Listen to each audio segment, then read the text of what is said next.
नमस्कार दोस्तों, मैं ध्रुव ओमर आप सभी दर्शकों का यूएनटी कानपुर की शान कार्यक्रम में स्वागत करता हूं। आइए आज हम आपको एक ऐसे समाज सेवी से रूबरू कराएंगे जो यतीम बच्चों की मदद करते हैं और ऐसे बेसहारा लोगों का सहारा बनते हैं जो मदद के लिए हमेशा तत्पर रहते हैं। और ये ऐसे अन्य कई गरीब वर्गों की सेवा करते हैं जो निस्वार्थ भाव से, जिनके लिए कोई नहीं खड़ा होता, उनके लिए खड़े होते हैं। आइए हम आज आपको रूबरू कराएंगे शाहिद कामरान जी से। शाहिद कामरान जी, मैं आपका स्वागत करता हूं यूएनटी कानपुर की शान कार्यक्रम में। सर, हम ये चाहेंगे कि आप अपना परिचय संक्षेप में स्वयं हमारे दर्शकों को दें। नमस्कार। सबसे पहले मैं यूएनटी न्यूज़ चैनल का शुक्रिया अदा करना चाहता हूं कि उन्होंने अपने कार्यक्रम कानपुर की शान में मुझे आमंत्रित किया। मेरा नाम शाहिद कामरान खान है। मैं पिछले 20 वर्षों से यतीम बच्चों और उनके उत्थान के लिए, उनके एजुकेशन के लिए मैं काम कर रहा हूं। वर्तमान समय में मैं अंजुमन यतीम खाना इस्लामिया का फाइनेंस सेक्रेटरी और नूर एजुकेशनल फाउंडेशन का सेक्रेटरी हूँ। ये दोनों संस्थाएं कानपुर में यतीम बच्चों के लिए और उनके एजुकेशन के लिए, उनके रहन सहन के लिए काफ़ी काम कर रही हैं। और अब हमारा ध्यान उन बच्चों को प्रोफेशनल लुक देने के लिए है। ये प्रोफेशनल जो कोर्सेज़ हैं उनको कराने के लिए है। तो इसी तरह से कोई कार्यक्रम हमारे चल रहे हैं। सर, हम ये जानना चाहेंगे कि आप इस यतीम खाने में कितने समय से सेवा दे रहे हैं? मैं यतीम खाने में असल में मेरे फादर डॉक्टर एफ.एच. खान साहब, जो head of department of commerce Ali Muslim degree college थे, पहले वो यतीम खाने से थे, मैं भी थे। उन्होंने भी एजुकेशन के क्षेत्र में बहुत काम किया। उन्हीं की प्रेरणा से मुझे एक ऐसा प्लेटफॉर्म मिला जिसमें मैं कुछ काम कर सकता था सोशल एक्टिविटीज़ के लिए। तो मैंने यतीम खाने में हर चीज़ है, उन बच्चों में देखा कि हर चीज़ हो रही है, लेकिन जो आगे चल के टेक्निकल एजुकेशंस के तौर पे वहाँ पर बिल्कुल कुछ भी काम नहीं हो रहा था। हमने अपनी कमेटी के साथ मिलकर वहाँ पर एक कंप्यूटर ट्रेनिंग सेंटर और एक टेक्निकल इंस्टीट्यूट के छोटे स्तर पे 3 साल पहले स्थापना करी और उसका रिज़ल्ट बहुत ही माशाल्लाह अच्छा आ रहा है। और अभी तो हम पहले इन हाउस अपने यतीम बच्चों के लिए करते थे, फिर हमने सोचा कि जब यतीम बच्चों का एक तो लिमिट है, हमारे यहाँ 70 लोग बच्चे हैं, उसके बाद हमने सोचा जो हमने इंफ्रास्ट्रक्चर लगाया है उसका बेनिफिट हमें पूरे कानपुर शहर के बच्चियों के लिए कम से कम होना चाहिए। तो पिछले 1.5 साल से हमने उनके बैचेस स्टार्ट किए फ्री ऑफ कॉस्ट। और आपको बताते हुए बहुत खुशी हो रही है कि कम से कम 250 बच्चियों ने हमारे यहाँ कंप्यूटर सेंटर में ट्रेनिंग ली और हम उसको एडवांस कंप्यूटर के साथ साथ टैली का भी उनको ट्रेनिंग देते हैं और उनसे कोई भी फ्री ऑफ कॉस्ट चार्जेस नहीं लेते हैं। और फिर उसके बाद हम उन जो बच्चे उसमें अच्छे होते हैं तो उनका प्लेसमेंट के लिए भी हम लोग ने कोशिश कर रहे हैं। प्लेसमेंट हुआ भी और अभी हमारा ये बैच 6वां बैच चल रहा है इस वक्त आजकल। उसमें करीब 25 बच्चियाँ ट्रेनिंग ले रही हैं।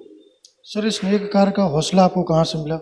हौसला हमारे फादर ही के तौर पे हमने जब देखा उनकी एक्टिविटीज़, तो उसके बाद से हमें और भी मैं कम से कम कानपुर की 20वीं ऑर्गेनाइजेशन में जुड़ा हूँ। और अब हम लोग जिस संस्थान में अभी इस वक्त हम लोग बैठे हैं, उस संस्थान का भी सौभाग्य रहा कि मुझे एक ऐसी जगह सर्विस मिली जो सीए कोर्स होता है। सीए कोर्स का क्या है कि एक मिथ बनी हुई थी, ये बहुत पैसे वाला कोर्स होता है, जो हमारे मिडिल क्लास के बच्चे हैं वो इस कोर्स में आने की हिचकते थे।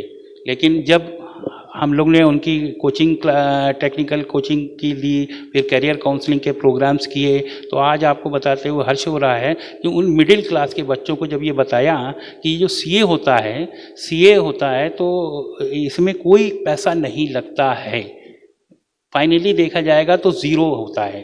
3 साल में हम लोग कोर्स करवाते हैं और उसमें जो 50,000 रुपये लेते हैं तो उनको टेक्निकल, उनका जो एम्प्लॉयर है उसमें वो 50,000 रुपये स्टाइपेंड के तौर पे वापस कर देता है। और इसका जो आउटपुट है, जो इसका है कि आपने देखा होगा कि चाहे बड़े एमबीए इंस्टीट्यूट से आप कर लिए एमबीए, आपको बेरोज़गार आदमी मिल जाएगा, लेकिन टोटल सीए किसी भी एरिया में आपको बेरोज़गार नहीं देखेगा। या किसी हेड बना होगा किसी ऑर्गेनाइजेशन का, या अपनी प्रैक्टिकल अपनी ट्रेनिंग कर रहा होगा और प्रोफेशन के तौर पे जैसे डॉक्टर करते हैं वैसे ही प्रैक्टिकल प्राइवेट प्रैक्टिस कर रहा होगा।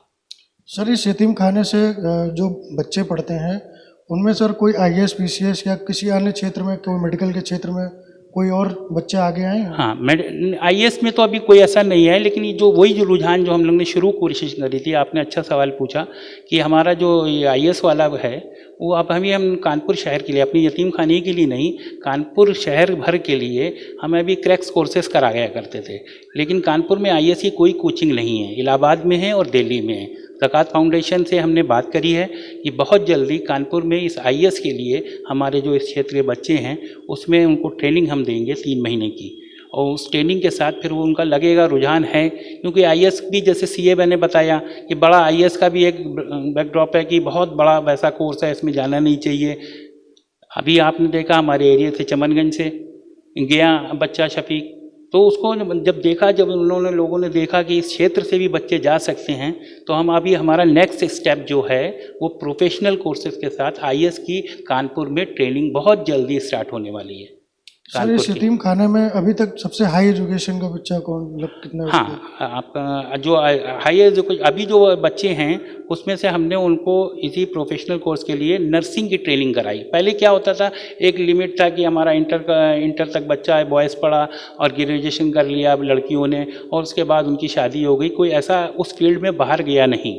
जो आपका सवाल है कि कोई आईएएस बना या कोई वैसा बना, लेकिन अब हमारी कोशिश है कि 4 बच्चों को हमने एक्सेल इंस्टीट्यूट ऑफ नर्सिंग में उनको बाकायदा प्रोफेशनल डिग्री करवाई, और वो कानपुर के शहर के विभिन्न मेडिकल कॉलेजेस में, मेडिकल कॉलेज में हमारी एक लड़की है अभी ऐसे ही, और जो नर्सिंग होम्स हैं वहाँ पर नौकरी कर रही है। सर ये यतीम बच्चों की बात हो रही है। एक सवाल हम आपसे ये पूछना चाहेंगे कि आप लोग इतना नेक कार्य कर रहे हैं, तो बच्चे मतलब हायर एजुकेशन के लिए क्यों नहीं जा पा रहे हैं?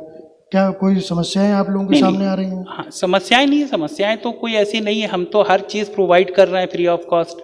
लेकिन जब तक बच्चा जो जिस माहौल से निकल के उस माहौल पे आता है तो उसको ग्रूमिंग चाहिए, तो वो ग्रूमिंग करने की कोशिश कर रहे हैं। उसका एक एम होता है कि कोई टेक्निकल कर ले, या कोई बॉयज़ जो होता है हमारे यहाँ, जो आप बेसिकली यतीम खाने की बात कर रहे हैं, तो बॉयज़ की एक एज है हमारी लिमिट में बच्चों की, यतीम बच्चों की 18 साल होंगे तो उनको फिर हम उनके पैरों पर खड़े हो जाते हैं, तो फिर वो जो भी करना चाहते हैं उनको वहाँ से आउट कर देते हैं।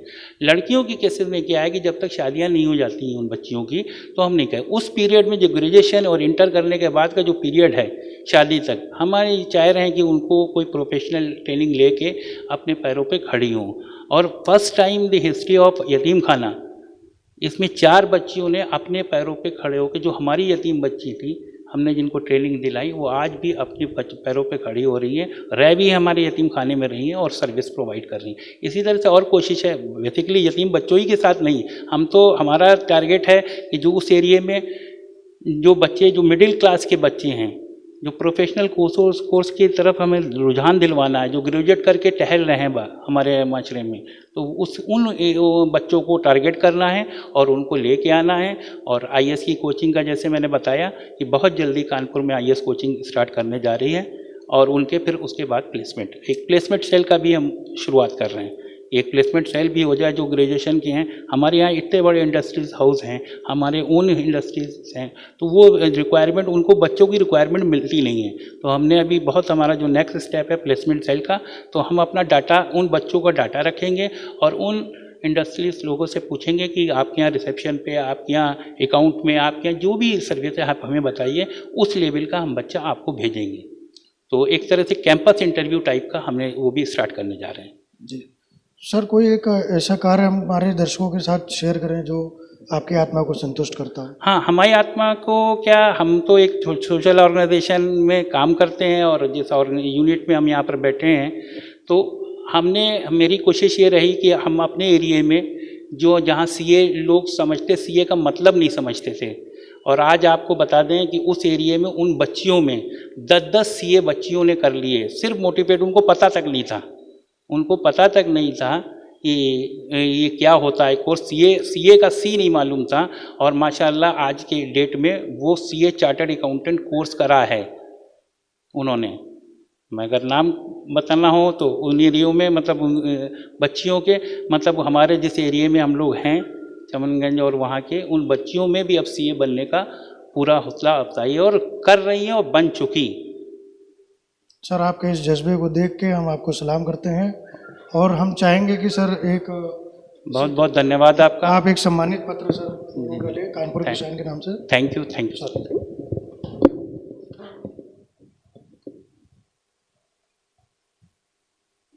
ये थे हमारे बीच में शाहिद कामरान जी, और ये एक ऐसी शख्सियत हैं जो नेक कार्य करते हैं, जो निस्वार्थ भाव से लोगों की सेवा करते हैं, और ये यतीम खाने में बहुत ही लंबे समय से अपनी सेवाएं प्रदान कर रहे हैं।